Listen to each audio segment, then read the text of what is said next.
En MCA Radio estamos convencidos que conversar hace bien. Y si lo hacemos de forma positiva, entonces es mucho mejor. A partir de ahora, Edgardo Fogel te invita a una amena y profunda charla. Esto es Conversando en Positivo.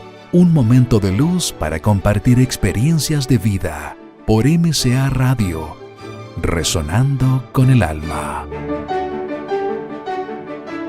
Tenemos hoy día una invitada que yo creo que va a aportar mucho a todos nosotros y a todas las amigas que nos están escuchando. El programa hoy día lo hemos denominado Medicina Antroposófica y Terapia Biográfica. Nuestra invitada es la doctora Ana María Duarte. Ella es médico con estudio y experiencia en hemodiálisis.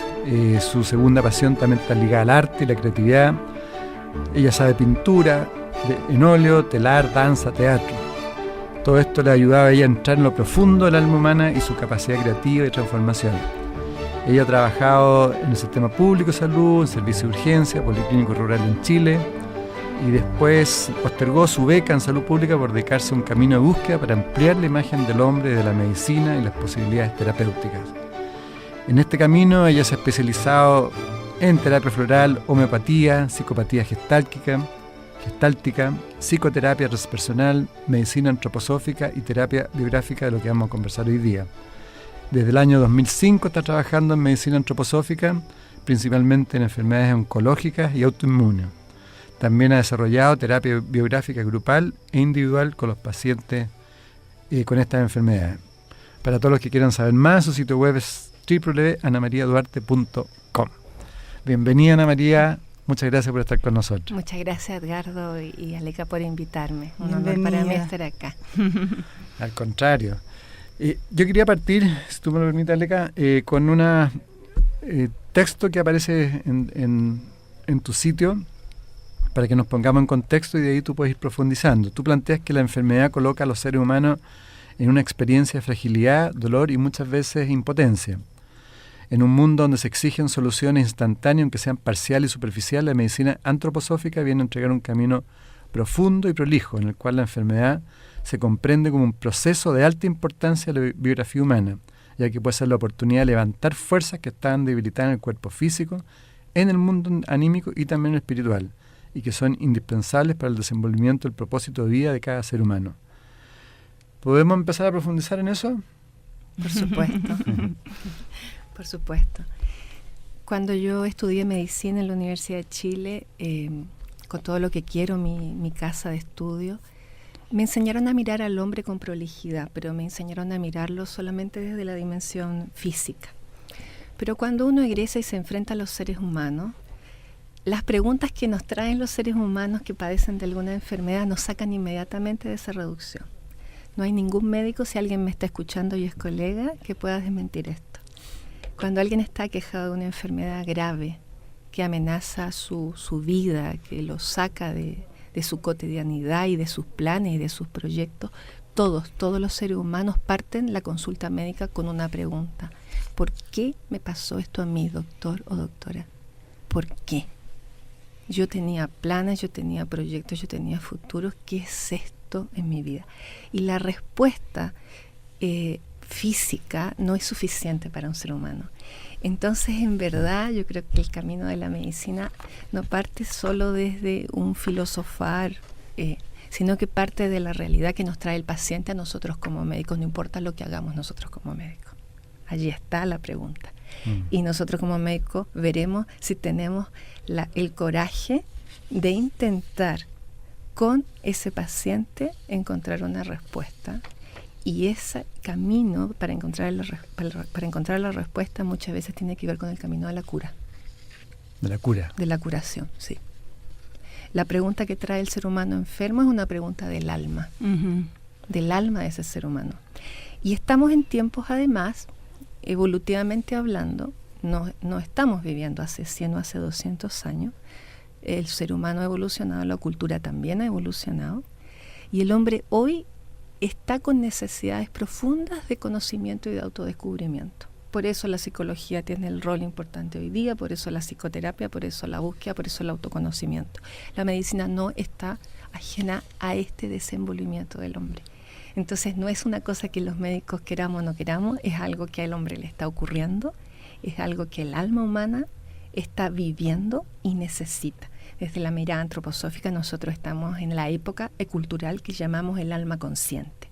Hoy necesitamos preguntarnos, hoy necesitamos conocernos y hoy no nos bastan respuestas foráneas, necesitamos encontrarlas cada uno. Y la enfermedad es una de las circunstancias de la vida que nos ofrece esa pregunta y nos ofrece la posibilidad de esa respuesta.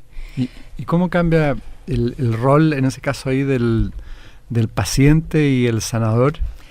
Cambia absolutamente porque el protagonismo es del paciente, no es del curador. El médico es un acompañante en un camino sagrado, que es el camino del desarrollo humano. El paciente es un ser único e irrepetible, todos nosotros lo somos. Y nosotros como terapeutas o como médicos no tenemos la verdad ni tenemos la última palabra. Es aquel ser humano que está enfermo, el que está transitando su vida, el que vino a esta vida a hacer un algo, ¿no? Que él durante su vida va a determinar qué es y tiene pleno y legítimo derecho a hacerlo. Y en ese hacer ese algo, por una parte está entregando algo a este mundo, está enriqueciendo este mundo con su acción, pero por otra parte también está enfrentándose a sus propias debilidades, a sus propios desafíos y enfrentándose a cosas difíciles para él. La enfermedad es una manifestación de esas cosas difíciles. Entonces, el paciente es el que protagoniza y el médico es el que acompaña con respeto, con mucha veneración también por el paciente, no imponiéndole algo al paciente, sino que facilitando el proceso de encuentro de él consigo mismo y cómo él quiere transitar. Sin cuerpo físico no tenemos posibilidad de existir.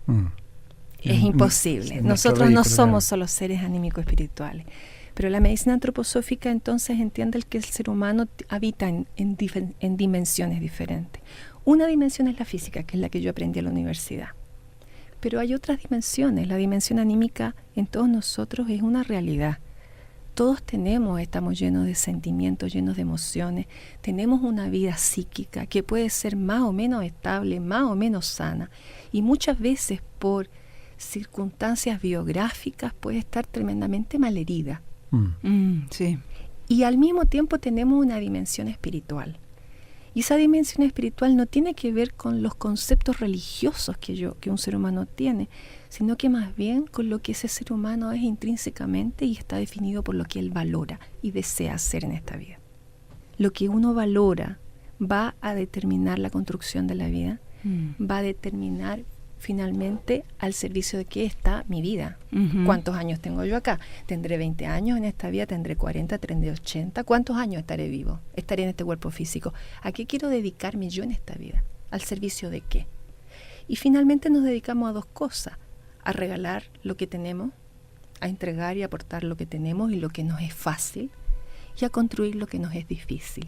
Y trabajamos en esas dos dimensiones. Pero, disculpa, para seguir en esto, ¿Cómo tú vas llevando, digamos, como doctora antroposófica al paciente, digamos, a ese nivel de conciencia o que se vaya dando cuenta de eso? Porque hoy día, en general, los pacientes también o llegan muy complicados. Tú trabajas en cáncer, que me imagino que uno llega con shock fuerte y además uno viene hipnotizado, digamos, por el sistema. ¿Cómo se hace? Porque es bonito lo que tú planteas, pero generalmente las personas no se plantean así. Mira, es un camino que yo defino que es un camino como de hormiguita, trabajadora. A mí me llegan generalmente dos tipos de pacientes. Uno que vienen con un camino de búsqueda personal, ya un recorrido y ya escogen la medicina antroposófica porque realmente necesitan buscar más profundamente, por un lado, y por otro lado también acceder a medicamentos que sean mucho más amables con el cuerpo físico. Eso significa que tengan bastante menos respuestas indeseables como los alopáticos, y eso es una realidad, hace mucho bien para muchas cosas, pero las respuestas indeseables existen y nadie puede desmentir aquello. Y por otro lado también acuden personas que están desesperadas, que no tienen idea mucho a qué vienen, pero que su realidad contingente es que están aquejados de una enfermedad grave y que están buscando caminos, porque la medicina tradicional no les ofrece muchas veces caminos más que, por ejemplo, en el caso del cáncer, un tratamiento paliativo, eso significa los vamos a acompañar a morir, o en el caso de las enfermedades autoinmunes, tratamientos que son realmente lacerantes del sistema inmune con deterioros grandotes. El trabajo parte entonces primero con un respeto muy grande por lo que por el paciente que yo tengo enfrente, por atender las necesidades que él trae y no imponer las mías, por acoger sus urgencias, aunque no sean necesariamente las cosas tal vez más importantes a la larga, pero las urgencias son vitales. O sea, si alguien viene, por ejemplo, con dolor, hay un imperativo moral y ético, el dolor, ¿cierto?, en acoger. Pero con el pasar del tiempo y el vínculo que se establece entre el médico y el paciente, de acogimiento, de respeto, de confianza, de poder responder todas las preguntas y las inquietudes que muchas veces en el sistema tradicional, por un montón de cosas, porque el médico no tiene tiempo, porque atiende cada 10 minutos, o porque está de alguna manera sin el alma y el espíritu, solamente mirando que tenemos un hígado enfermo, por ejemplo, y eso sería todo, esa respuesta, no hay acogimiento a esas preguntas y por lo tanto no hay respuesta. Entonces yo siento que tal vez desde el punto de vista moral, de verdad que lo que más importa es poder acoger al ser humano con la necesidad que trae ese ser humano. Cuando uno hace vínculo de verdad, sí, cuando yo veo al otro con su necesidad y me pongo al servicio de su necesidad, recién ahí establezco vínculo con otro. Y recién ahí yo puedo desarrollar un camino más adelante en donde uno puede plantear preguntas más trascendentes de vida. Y poder revisar recién, por ejemplo, la historia de vida de una persona y tratar de comprender qué ha pasado en su historia de vida que pudiese estar dándome un piso para entender una enfermedad, por ejemplo, en la vida adulta. Ana María, y para las personas que no han estado con un terapeuta antroposófico, ¿podrías explicarnos y que están buscando una alternativa a la medicina tradicional o a lo que ya han probado, cuál es la cosmovisión antroposófica? ¿Cuál es la relación entre el hombre, la naturaleza, los elementos? ¿Cuáles son los pilares de la antroposofía de manera que uno se sienta confiado de acceder más allá de la parte de acogida y de generar el vínculo con el paciente, que pueden tenerlo quizá varias vías médicas, sí, medicinales? Por supuesto, Aleca. Para la medicina antroposófica el hombre está en un vínculo con todo lo existente, no es un ser apartado. Es un ser que tiene un relacionamiento no solamente con los seres humanos que están al lado, con la pareja, con los hijos, sino que también está en un vínculo con la sociedad, es decir, es un ente que está directamente participando de un proceso social, por lo tanto todo lo que haga un hombre en una sociedad vale. Pero al mismo tiempo... Y todo lo que pasa en la sociedad le afecta. Absolutamente. Uh-huh. Bueno, de hecho, en algún momento podemos conversar. El cáncer tiene mucho que ver con lo que está pasando con la sociedad. Sí, vamos a ir en ahí, el hombre. De todas maneras. Como enfermedad de los tiempos de hoy. Pero además de eso, el hombre también está en un relacionamiento real y concreto con la naturaleza. No estamos fuera de la naturaleza, no estamos mirando la naturaleza por una ventana mirando el jardín. Nosotros vivimos gracias a la naturaleza. Si nosotros no comiéramos, por ejemplo, un ejemplo tan sencillo, tan burdo, si nosotros no nos alimentáramos sanamente, estaríamos requete enfermos. Y eso lo hacemos desde la naturaleza. Respiramos por la naturaleza. La luz en nosotros, la luz solar, permite procesos tan importantes como la osificación, por ejemplo. O sea, enfermedades como el raquitismo en países sin sol son una realidad. El sol está ahí influenciando en nosotros procesos corporales que son necesarios para mantenernos con vida física y con tiempo. El espacio, el sistema solar y los planetas de nuestro sistema solar también están en un relacionamiento con el ser humano a través de fuerzas planetarias. Y esto no es esotérico. La luna tiene influencia sobre las mareas. ¿Qué porcentaje de agua tenemos nosotros? ¿70% en el niño? ¿60% en el adulto? Tal como la luna afecta las mareas, también incide las fuerzas espirituales que habitan en la luna en nosotros, y así cada planeta. Entonces, la cosmovisión del ser humano es que estamos en el universo en una relación concreta y real con todo lo existente. Por lo tanto, para la medicina antroposófica, trabajar curando una enfermedad. Significa conocer ese relacionamiento, conocer cómo esas fuerzas trabajan en el hombre, y cuando alguna de esas fuerzas baja, usemos algunas de estas fuerzas que están vertidas en los reinos de la naturaleza, en los minerales, en los metales, en las plantas, y devolvámoslas al hombre, como en un principio siempre tendrían que haber estado. ¿Podrías explicarnos, por ejemplo, para ir a un ejemplo concreto de una enfermedad, en las enfermedades autoinmunes, ¿cierto? ¿Cómo se originan, qué simbolizan y cómo debiéramos enfrentarlas desde la mirada antroposófica? ¿Con qué obstrucciones? Si quieres podemos entrar también en el tema del cáncer. O sea, ¿qué cosas que estamos viviendo están afectando? Porque cada vez vemos más enfermedades autoinmunes y más cáncer en la sociedad contemporánea.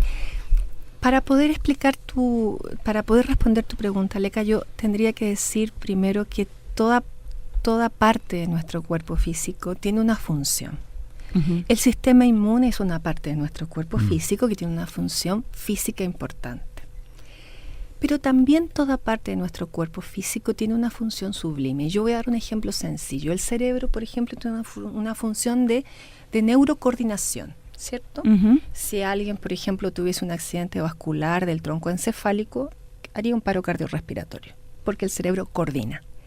Pero también es innegable que el cerebro tiene una función sublime, y esa es la función del pensamiento. ¿Dónde está ese pensamiento? Y es una realidad humana, pero es un proceso intangible que nace a contar de un órgano tangible. Uh-huh. Cada órgano del cuerpo humano tiene una función física, pero también tiene una función intangible. El sistema inmune es un sistema que nos permite dos cosas. Nos permite el proceso de individuación. Nos permite ser individuos, pero no en soledad, en compañía. Porque nos permite estar con un otro, sin embargo, tener un límite que nos permita que el otro no nos invada o que lo otro no nos invada. Entonces yo puedo no enfermarme de todo aquello, de cuánto virus ande dando vuelta, de cuántas bacterias ando dando vuelta, porque tengo un algo que me permite tener una barrera y un límite que desarrolle mi individuación, pero para el vínculo con los demás, no para estar en la montaña. Respecto de la enfermedad autoinmune y respecto del cáncer, ambos están basados en la enfermedad del sistema inmunológico, y esto tiene que ver con el cómo nos estamos vinculando. Estas son dos enormes enfermedades de los tiempos modernos. De cómo nos estamos vinculando con los otros, y con nosotros mismos con también. Con nosotros mismos, con los otros y con lo otro. Okay. En lo referente al cáncer, estamos inmersos en una sociedad cuya filosofía no es la individuación, sino que es el individualismo. ¿Ah? O sea, estúdiate la mejor carrera que puedas, porque si no vas a ganar 2 chauchas, no vas a poder vivir, no importa si te gusta o no, no importa lo que tengas que hacer para llegar a donde tengas que estar. En educación, en política, en economía, el principio de sobrevivamos como podamos es la realidad. Sí. No realmente podemos nosotros decir, oye, nos importa todo lo que está pasando en este país, nos importa lo que está pasando en el África, pero en concreto nosotros seguimos resguardándonos a nosotros mismos y recemos por los que están en dificultades hasta que nosotros caemos en dificultad. Claro. Pero eso es un tema reprofundo, porque no es un tema que podamos porque nosotros queramos cambiar, es un tema que tiene que ver con una concepción filosófica de vida. Entonces estamos inmersos en eso, estamos inmersos en una soledad y un abandono horroroso. Estamos inmersos en tratar de sobrevivir como podamos. Hay muy poca colaboración, no existe la institucionalidad de la colaboración. Está la institucionalidad de la competencia, que no es la institucionalidad de la colaboración. Y todo está ordenado para ello. Y una enfermedad autoinmune, por ejemplo, puede ser la reacción a un reclamo del alma por estar inmersos en esa sociedad, en este esquema, o ¿cuál es la relación? Absolutamente. Es un reclamo del alma, tal como tú lo dices. En el sentido, en el término de las enfermedades autoinmunes, el alma humana en esta sociedad de la que yo les hablaba, toma una decisión, y la decisión es: me voy a postergar para funcionar, para que no me falte nada, o para que no le falte nada a los que yo amo. Yo voy a renunciar a mi espacio de individuación. Entonces mi sistema inmune, en vez de hacer un espacio para mí, cómodo, en donde yo me pueda mover y pueda rozar contigo, se vuelve contra mí, y el espacio está metido en mí, y ya deja de reconocerme como individuo. Entonces yo renuncio a mi espacio por darle espacio a otros, y muchas veces eso pasa por una necesidad de cobijar a otros. La historia biográfica de los pacientes con patología autoinmune en general son personas que han hecho grandes renuncias para cobijar a los suyos en medio de este mundo bien caótico y bien poco solidario. ¿Qué pasa en el caso de los niños que ellos no tienen que acoger, pero que llegan muy sensibles a esta cosmovisión que estamos viviendo de alguna manera, estos valores de la sociedad contemporánea? El tema de la infancia es un tema delicado, porque por un lado, cada vez hay más seres humanos que tienen más conciencia de lo que está pasando y del rol y del sitio que finalmente en verdad ocupamos, ¿no? Si esto no es una postura, esto es una realidad, el sitio que ocupa el hombre. Entonces está pasando una cosa dual. Este tema del alma de la conciencia, de la necesidad del alma humana, de poder encontrarse, por un lado hace que tengamos más conciencia de la dignidad que el hombre porta como ser. Pero por otro lado está enfrentado a un espacio, a una época cultural que finalmente aplasta esa dignidad. Entonces el tema de la infancia es un tema re complejo, porque los niños están siendo sometidos desde muy pequeños a un bombardeo que finalmente los termina en el ámbito de lo físico, enfermando precozmente. Cada vez se ven más jóvenes enfermos con patologías degenerativas, por ejemplo, como esclerosis múltiple, como cánceres también, patologías degenerativas, patologías que a lo mejor a la radioaudiencia podía yo explicársela como patologías que secan al ser humano, que lo secan, que lo chupan, ¿no? Y que definitivamente también secan todas estas capacidades sublimes. Durante la infancia es un periodo súper trascendente del hombre. El ser humano no solamente está creciendo en lo físico, sino que el ser humano está siendo sembrado, por decirlo, con cualidades, como una semilla se coloca en la tierra que pueden germinar o no pueden germinar. Cada septenio de vida, periodos de 7 años, son periodos muy delicados, desde el nacimiento hasta los 7, en que el niño va a desarrollar ciertas cualidades que luego, si no las desarrolla, claro, es bien difícil desarrollarlas. Para que el niño pueda desarrollarse, necesita 3 cosas fundamentalmente. Necesita primero llegar a un mundo de bondad. Y eso hoy día tampoco es tan sencillo. Bondad no significa ingenuidad, significa adultos, padres, que en un acto de libertad y de discernimiento escogen lo bueno por sobre lo malo, ¿ya? Eso es bondad, es que yo te cuido sabiendo que existen un montón de opciones y todas mis acciones están para cuidarte. Cuando el niño se ve enfrentado durante la primera infancia a adultos que aman, que son bondadosos, va a tener un montón de cualidades en el futuro. Anímicamente va a ser una persona que va a tener confianza, porque va a sentir que llega a un mundo en donde el amor es una realidad contundente, no es una explicación intelectual, es una realidad porque te cuidaron, porque te amaron. Por otro lado, en ese periodo se desarrolla como órgano físico el cerebro, es el órgano que más se desarrolla.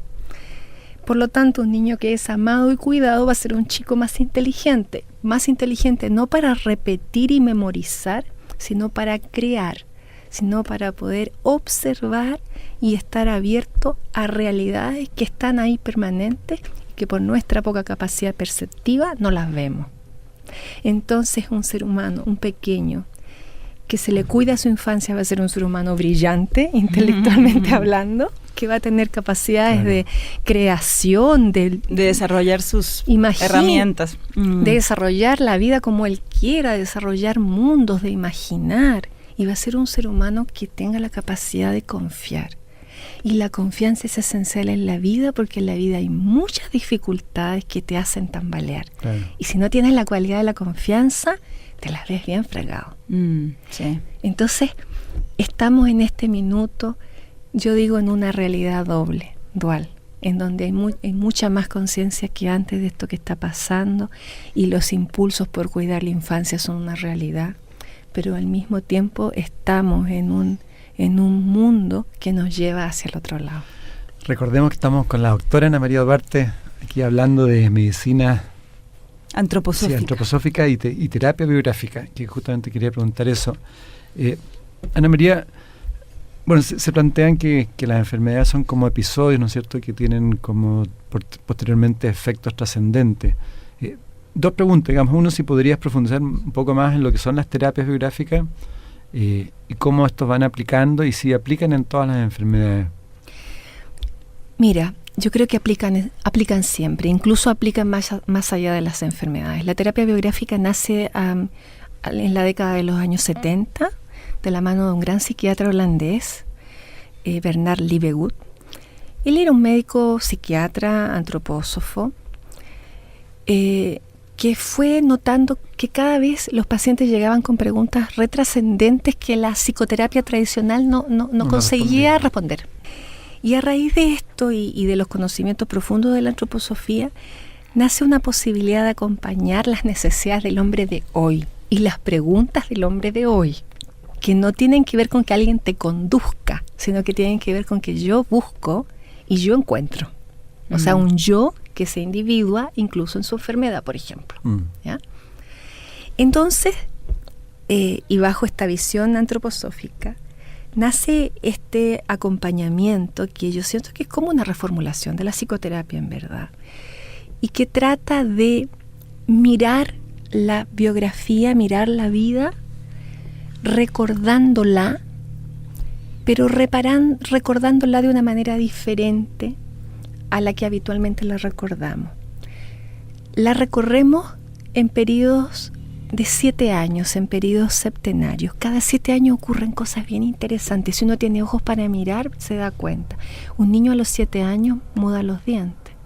Un niño a los 7 años ha cerrado su proceso neurosensorio madurativo. A los 7 años el ojo está perfecto, antes no, pero luego de los 7 años sí. Y ahí tú vas trabajando con los pacientes, vas profundizando. Y vamos profundizando periodo a periodo, pero vamos profundizando no solamente en un contar la vida, sino que en entregarle al paciente estos elementos, este conocimiento. ¿Qué es lo que acontece en ese periodo? ¿Qué es lo que se te forma en lo físico? ¿Qué es lo que está como semilla sembrándose en el alma humana? Y vas entregando ese conocimiento. El paciente solo, la persona sola va comprendiendo de alguna manera, chuta, esto está maravilloso para mí, pero esto otro no. Estas cualidades que se siembran, yo no las tuve. Por ejemplo, en el segundo septenio, que es un septenio que no necesita bondad, que necesita belleza. Belleza. De los 7 a los 14. De los 7 a los 14. Un ser humano necesita belleza. Y la belleza no es un concepto estético de bonito, porque lo estético cambia conforme los años pasan. Lo que hace 500 años nosotros considerábamos bello, hoy día no se considera bello. La belleza es aquello que está plenamente vivo. La naturaleza es bella, no porque hayan árboles, no porque haya un lago, no porque haya un desierto florido, sino porque está viva. Y tú miras un paisaje, lo que sea, y tú dices, ¡qué belleza! Lo que el alma humana percibe detrás de eso es la vida. Y un niño en el segundo septenio necesita estar vivificado, necesita estar en contacto con gente que ame lo que hace, no que repita como loro en una aula. Necesita estar con una madre que de verdad esté contenta con su labor. Necesita estar en contacto con la naturaleza porque los árboles están vivos y les entregan una realidad viva al ser humano, más allá incluso de la comprensión que nosotros podamos tener. esa viveza es belleza. Y ese niño, si ha vivido eso como adulto, va a poder desarrollar vínculos sanos, porque va a poder sentir en la carne lo que es recibir a raudales y vivificarse. Y va a poder en algún minuto dar a raudales. Entonces, de un segundo septenio puede ocurrir que tengas buen matrimonio o no, que puedas tener amigos o no, o que puedas tener enfermedades respiratorias o enfermedades cardiovasculares. Hay causas que se repiten en las personas para determinadas dolencias o sí, enfermedades. Edgar, hay causas que se repiten. ¿Como cuáles, por ejemplo? O sea, por ejemplo, la artritis. ¿Hay características que pueden terminar en aspectos biográficos? Sí. Hay aspectos biográficos que se repiten en la artritis. Habitualmente son personas que a lo largo de su crianza, de su mundo infanto-juvenil, no han tenido la oportunidad o la suerte de sentir que ocupan un espacio legítimo, por ejemplo. Que se sienten desplazados. Y que tienen que renunciar, que tienen que retrotraerse para que otros ocupen un espacio. Y esa es la realidad. Ejemplos hay montones. De pronto, por ejemplo, recuerdo una paciente que su madre fallece cuando ella tiene 15 años y quedan 4 chiquillos chicos y el papá no asume. Entonces a los 15 años ella se transforma en mamá de 4 niños. De alguna manera la vida le oferta esta experiencia de no poder tener una adolescencia como la de otra muchacha, tener que no poder pololear o no poder salir a una fiesta porque tenía que hacer un montón de cosas. Y ella acostumbra a retraerse para que los demás estén. Y ella desarrolla una artritis reumatoidea cuando ella tiene 35 años, por ejemplo. ¿Y cómo uno puede ir, digamos, darle vuelta? ¿Cómo revertir esta situación? Para las personas que pueden estar escuchando, digamos, esas causas que se generaron en cierta edad. Bueno, ese es un tremendo desafío, muy interesante y súper real de hacer también, porque esto es real, esto de verdad que se revierte.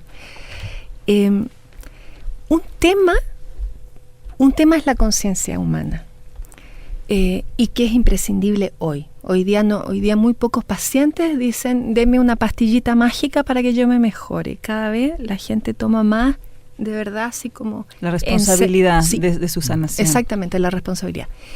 Por una parte, la conciencia del cómo yo me he generado, cuál es el impacto de los sucesos biográficos en mí, cómo yo aprendí la vida, qué rol yo jugué, qué herramientas. Esto se transforma finalmente en herramienta. A lo mejor una herramienta pesada, a lo mejor una herramienta más liviana, pero finalmente es una herramienta. Pero llega una edad en la vida en que el ser humano necesita revisar la herramienta. Esto es muy bonito porque luego de los 21 años, hay 21 años por delante, de los 21 a los 42, que el hombre necesita revisar sus herramientas biográficas.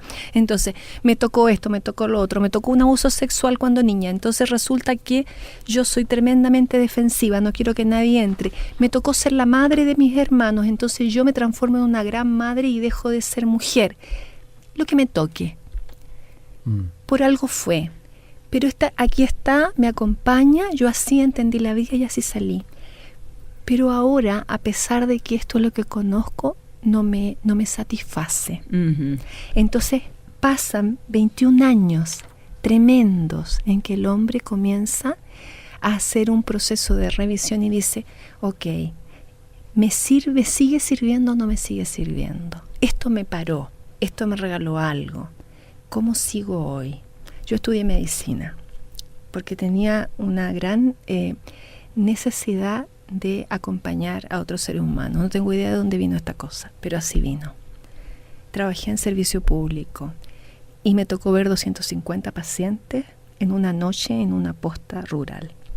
250, ¿ya? Mientras más veíamos, mejor. Pero esto era una locura porque había que hacer un triage, o sea, los dolores de garganta a la izquierda, los dolores de pecho a la derecha, los dolores de pie para abajo y los dolores de cabeza para arriba.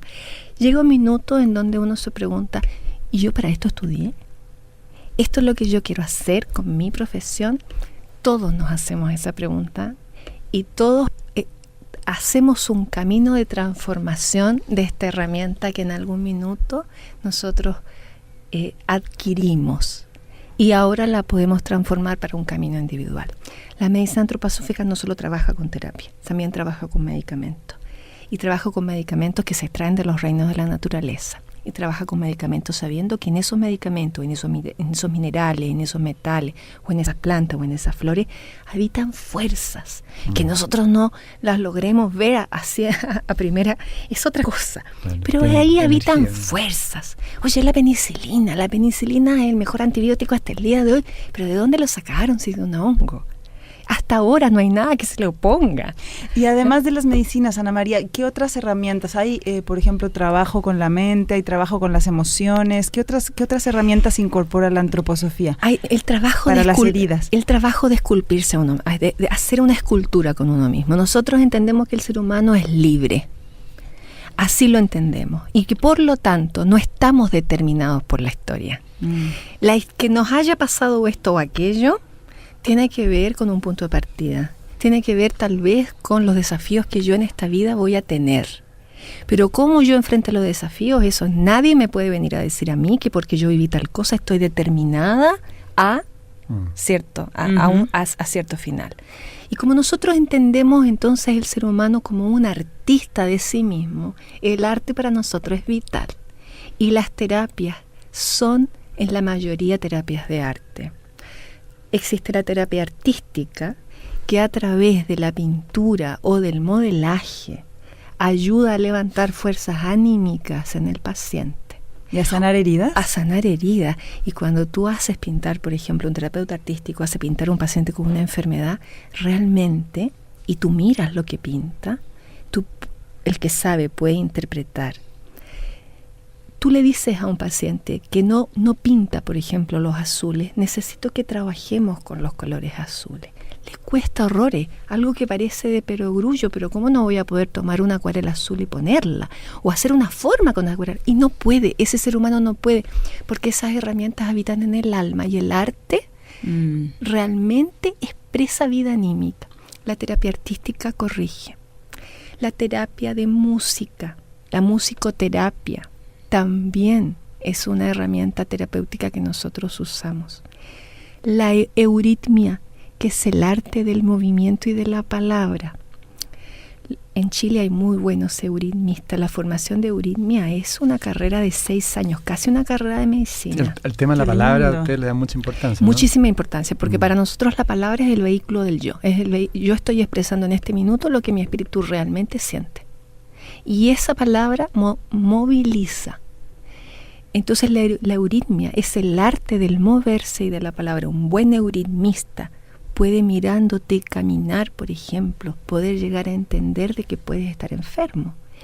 Corrigiendo esta postura tan inconsciente, tan automática, si nosotros nos miráramos cómo nos sentamos, cómo estamos sentados hoy, más adelante, más atrás, los brazos cruzados, las piernas, no sé qué, podríamos llegar a entender mucho de cómo somos, ¿no? Entonces la medicina antroposófica realmente se sienta en el arte para poder corregir situaciones profundas que muchas veces están en la inconsciencia del ser humano, porque cuando una persona es niña no recuerda lo que ha vivido, más que no lo recuerde no significa que eso no esté presente, y lo más importante, que eso no habite la realidad física. Entonces para nosotros como médicos, si nosotros viéramos a un ser humano solamente como un hígado que enferma, como un sistema metabólico que se detiene, o como un sistema neurosensorio que se esclerosa, vamos a estar tan parcelados en lo que el hombre es. Las fuerzas del hombre habitan en muchas más dimensiones que solo la física. La medicina hoy realmente está convidada a ampliarse, y los médicos están convidados a entender al hombre de una manera más grande, y también están convidados a ampliar su terapéutica sin que se sientan amenazados por ello, ¿ya? Es decir, perdón, sí. O sea, podemos sanarnos, esto sería como sanarnos de afuera, no, de afuera hacia adentro, en el sentido de la energía, en el sentido de lo más sutil, en vez de partir de lo más físico, partir desde las sutilezas, ir a buscar todo nuestro ámbito sutil, un poco. Sí, podemos partir desde lo sutil y también podemos partir de lo físico. También podemos hacer una terapia física a través de medicamentos antroposóficos, pero siempre vamos a saber que detrás de lo físico hay un ser anímico espiritual que está aquí por algo. Sí, yo quería complementar justamente lo que tú dices, ya que estamos en un programa que se llama Conversando en Positivo, que lo saqué de tu sitio, que tú lo planteas para el cáncer, pero yo creo que es para todos, que propones cómo mejorar todos los aspectos de la vida humana a través de la medicina antroposófica. Alimentación sana, consciente y adecuada a las necesidades particulares de cada paciente. O sea, el tema de la alimentación es fundamental, ¿no? El tema de la alimentación es fundamental, Edgardo, y no tiene que ver con una dieta que sume o reste calorías. Hoy en día, desde la mirada más materialista, el tema es cuántas calorías vas a comer, ¿no es cierto? Entonces, el atún con la lechuga y no sé qué, y la Coca-Cola Light. Perdón por el nombre de la... pero bien, ¿no? Sí, pues, no hay problema. La verdad es que alimentarse con conciencia significa también saber que yo estoy en un relacionamiento con la naturaleza y que en ella hay fuerzas que habitan que están para mí, y que la naturaleza tiene ritmos. No estamos en un eterno primavera. Recuperar ritmos de vida saludable. Sí. La naturaleza es sana en sí misma y tiene ritmos, y no siempre nosotros en este país estamos en verano. Hay primaveras, hay veranos, hay otoños, hay inviernos. En el hombre hay lo mismo. Las realidades geográficas que hayamos nacido en Chile tendrá alguna razón. Sentido, claro. No estamos en el trópico, no estamos con esa vitalidad permanente, estamos aquí. Recuperar una alimentación consciente también implica poder un poco volver a caminar con la naturaleza. No sé, como cuando éramos chicos, ¿ustedes se acuerdan que no habían tomates en invierno? Sí. ¿Se acuerdan de eso? ¿Sí? Claro. ¿Se acuerdan que comíamos apio y repollo, y comíamos brócoli, y comíamos coliflor y ensalada de acelga cocida, porque eso era lo que había? Bueno, hoy la tecnología y la ciencia mantiene todo, pero los costos de mantener el tomate en invierno son gigantescos, y el costo lo pagamos nosotros con nuestra salud. Si nosotros podemos entender que la naturaleza no se equivoca. Estamos diseñados para recibir el tomate en el verano y no en el invierno. Exactamente. Tomates con luz. Tomates con luz, exactamente. Y que hay frutas de invierno, y las manzanas, y las naranjas, y las peras, y los membrillos son maravillosos. Y en el verano hay uvas, y hay frutillas, y hay fresas, y en fin, ¿no? Y podemos darnos cuenta que también a lo largo del día necesitamos proteínas de buena calidad, y necesitamos carbohidratos de buena calidad, y necesitamos agua. No necesitamos un agua llena de azúcares y de colorantes, porque nuestro hígado se va a volver pobre, loco sino que necesitamos agua. Ana María, además de la alimentación, ¿cuáles son los ritmos otros ritmos importantes que debemos recuperar? El ritmo más importante es el ritmo circadiano, que yo creo que en el tiempo de hoy está bien jodido. ¿Qué significa eso? Significa a qué hora despiertas, a qué hora te vas a dormir, Edgardo. O sea, el insomnio es un mega tema. Sí, completamente. ¿Cierto que sí? Claro, estamos que sí. súper bombardeados. O sea, estamos bombardeados sensorialmente por todo. Por el tráfico, por el ruido, por el bocinazo, por la televisión.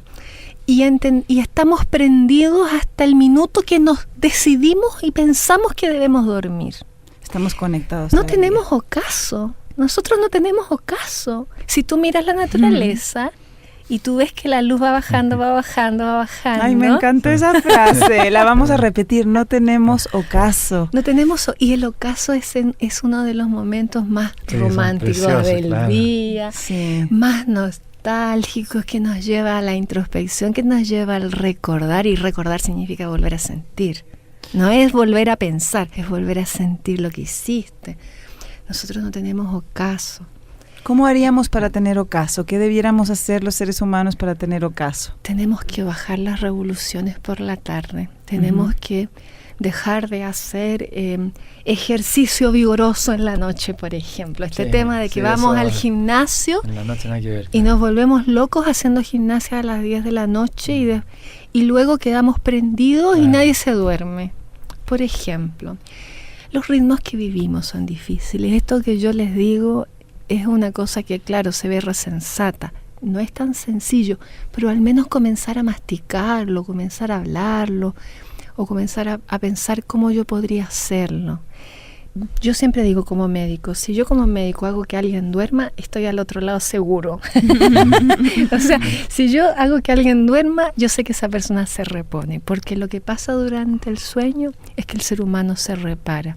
Durante el día, la conciencia que tenemos y la actividad creativa nos carcome la fuerza física, la vital, la etérica y la física. Durante la noche nos reponemos y al otro día podemos volver a comenzar. Pero por otro lado, dormir desde el punto de vista espiritual no es solamente descolgarnos del mundo, sino que también es visitar otros mundos. Nos acordemos o no nos acordemos. Hay gente que sueña mucho y tiene recuerdos muy bonitos de su vida, de su vida onírica. Pero aunque no nos acordemos, si tenemos la certeza que durante la noche el ser humano sigue existiendo, pero sigue existiendo ligado al mundo espiritual, y entonces cada dormir significa volver a recordar por qué vine a esta tierra, por qué vine para acá. Es volver a tener fuerzas para volver a comenzar un día más, a hacer lo que yo vine a hacer y lo que yo quiero hacer. Yo te quería preguntar, Ana María, estamos con la doctora Ana María Duarte, para todas las auditores que nos están escuchando, ¿cómo conectarse con el aspecto más esencial de uno? Cómo tú hablas también de salud espiritual, me parece, ¿no? ¿Cómo ir logrando eso? Tú lo estás diciendo, estamos llenos de estrés y de todo. Hay gente que hoy día está quizás llegando a las casas, están en los autos, están pensando en miles de cosas. ¿Cómo podemos iniciar este camino de mayor armonía? Para mí, este camino parte con una pregunta, y es: ¿para qué yo estoy vivo? Yo siento que esa es la pregunta, por lo menos que yo para mí he descubierto, que a mí me ha iluminado mi vida. ¿Para qué yo estoy haciendo lo que estoy haciendo? ¿Me hace sentido o yo estoy repitiendo algo? Yo creo que esa pregunta es como bien trascendente, y ahí podemos tomar un hilo conductor para nosotros mismos. Si yo me siento contento de lo que hago profundamente, o estoy haciendo algo que en verdad lo estoy replicando, lo estoy repitiendo, es lo que estoy obligado a hacer, chuta, estoy en una dificultad. Muchas veces tenemos que, de verdad, sobrevivir. Tenemos que sobrevivir, y eso se opone a veces a lo que queremos hacer. Pero también a veces podemos sobrevivir y nunca perder el deseo de vivir como queremos. Yo siento que con hacernos la pregunta, empezar un camino de buscar, aún así no podamos vivir lo ideal, ya es un camino de salud, porque la salud, y así lo vemos los médicos antroposóficos, es el fruto de un equilibrio entre la dimensión física, la anímica y la espiritual, porque está al servicio del quehacer humano. Para eso sirve estar sano. Estar sano es estar haciendo lo que queremos en el contexto que podemos. Ana María, tenemos una auditora que nos pregunta si hay algún libro tuyo o que nos puedas recomendar. María Jiménez nos pregunta un libro sobre antroposofía. María, mira, hay un libro bonito que es muy fácil de leer, que es de la doctora Gudrun Burkhardt. Es una médica brasilera antroposófica que se llama Tomar las riendas de la vida. Es un libro de biografía que está destinado a cualquier persona, que no importa que no sepa medicina antroposófica ni terapia biográfica, que pueda ayudarte. Tomar las riendas de la vida. Yo te quiero que nos regales a todas las amigas, amigos que nos están escuchando, un mensaje positivo, constructivo que nos quieras dar. Bueno, primero una gratitud para ustedes, Edgardo, Aleca, que me permitieron estar acá, y yo a todos ustedes que me están escuchando les haría esa pregunta que algún día me hice yo. ¿Por qué yo estoy acá? ¿Y qué quiero hacer yo? No sé cuánto tiempo esté aquí, ¿no? No sé si estaré un año más, 2, 3, 20, cumpliré 80. No importa, lo que importa es al servicio de qué quiero estar. Y colocarlo todos los días cuando uno se despierte. Se despierta en la mañana diciendo, yo quiero esto, yo quiero ser feliz, yo quiero estar más presente con mis hijos, yo quiero mejorar mi relación de pareja, yo quiero estar contento con lo que hago, yo quiero estar en contacto con la naturaleza, no sé, yo quiero cambiar el mundo, ¿por qué no? Me quiero dedicar a la política, ¿por qué no? O quiero ponerme a pintar.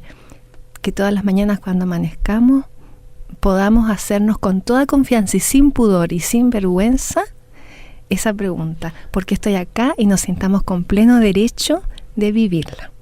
Y último, también es recomendable trabajar la biografía en uno, empezar a profundizar. Ay, eso sería una maravilla. Yo creo que es un privilegio, nosotros, sí. Hay hartas personas en Chile que hacen muy buen trabajo. Por cada 7 años empezar a trabajar. ¿Qué me pasó en el primero 7, de 7 a 14, 14 exactamente, 21, 28, sí. A recordar. Recordar los aspectos más importantes. A recordar importantes. con el corazón. Yo los invito a recordar con el corazón, no con la cabeza, con el sentimiento, ¿no? Y escribirlo.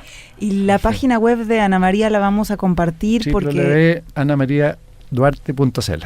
Exacto. Muchísimas gracias. Gracias a ustedes. Que siempre la luz te esté acompañando para iluminarnos a todos nosotros. Ha sido un verdadero placer, Ana María. Gracias. Para mí también, que me hayan invitado. Muchas gracias. Muchas gracias a todas las amigas, amigos, y acuérdense, háganse la biografía y también todo lo que nos transmitió Ana María para tener una mejor salud y una mejor calidad de vida y vivir más felices. Muchas gracias. En MCA Radio estamos convencidos que conversar hace bien. Y si lo hacemos de forma positiva, entonces es mucho mejor. Edgardo Fogel te acompañó en una amena y profunda charla. Esto fue Conversando en Positivo, un momento de luz para compartir experiencias de vida por MCA Radio, resonando con el alma.